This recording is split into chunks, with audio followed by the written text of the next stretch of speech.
ಸಕಲ ಗೌರವದಿಂದಲೂ ಸನ್ಮಾನಿಸಲಲ್ಲದೆ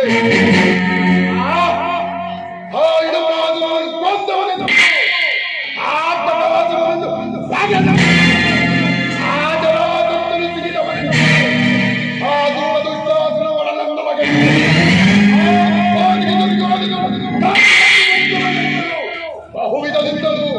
ಉಂಟಾಡಿದರಲ್ಲದೆ ಹಣ್ಣರ ಸೌಮ್ಯ ಮೂರ್ತಿಗಳಿದ್ದರು ಹೊಗಳಿದರಲ್ಲದೆ